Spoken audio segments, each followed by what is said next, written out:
Welcome to Leesburg Today's Daily Update for March 29th. I'm Samantha Bartram. Yesterday, Purcellville leaders and residents were alarmed to find the coal farm barn located at the future site of the Purcellville Gateway development had been partially destroyed by contractors, that after years of agreements that the barn would be carefully moved and restored. Today, roadside development president Richard Lake took full responsibility for the mistake, which saw nearly a third of the structure torn apart. Lake apologized to the town and vowed to take all actions necessary to put the matter right. The commitment to restore the barn, the farmhouse, and the silo was an integral part of the special exception permit that was issued for the shopping center's construction. Contractor LF Jennings and Roadside were to have informed the town in advance of when the buildings were to be moved and the manner in which they would be relocated and restored.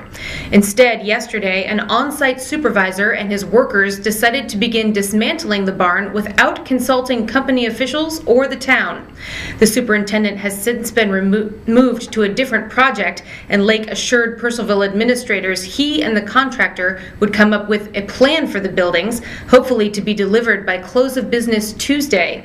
Until that plan is delivered, a stop order has been issued for the project, and LF Jennings is facing a $1,000 per day fine until work can begin again. A Sterling man is among Virginia's newest lottery winners. He didn't win a multi-million-dollar jackpot, but today he's driving around in a brand new Ford F-150.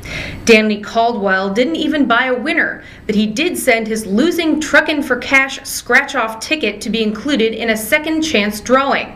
His ticket was picked from more than 100,000 submissions. Caldwell won his choice of a new Ford or a Chevy Silverado truck. He picked the F-150 and picked up the keys from lottery officials today.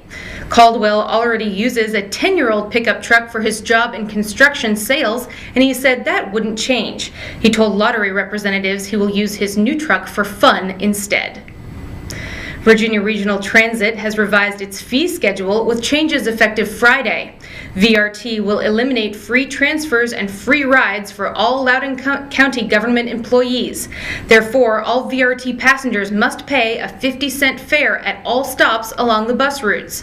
VRT announced Monday those traveling a greater distance will have to pay more, and that the changes would put all riders on equal footing going forward.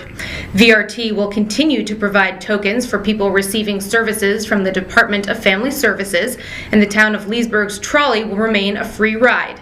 Senior citizens in Loudoun also will continue to receive free rides on Thursdays. More information about the fee schedule changes is available through VRT's Mark McGregor at 540-338-1610. Finally, the students of Luckett's Elementary School are putting both feet forward as fast as they can in hopes of raising money for those affected by the recent earthquakes and tsunami in Japan.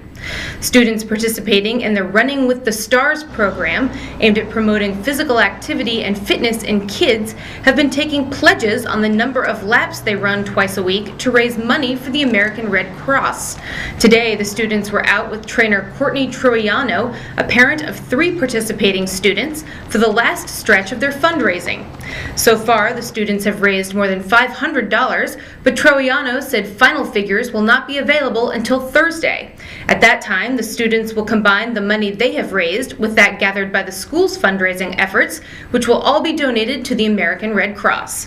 To learn what you can do to help with relief efforts in Japan, visit the American Red Cross website, where you can designate your donations for Japan's earthquake and tsunami relief effort. For more on these and other stories,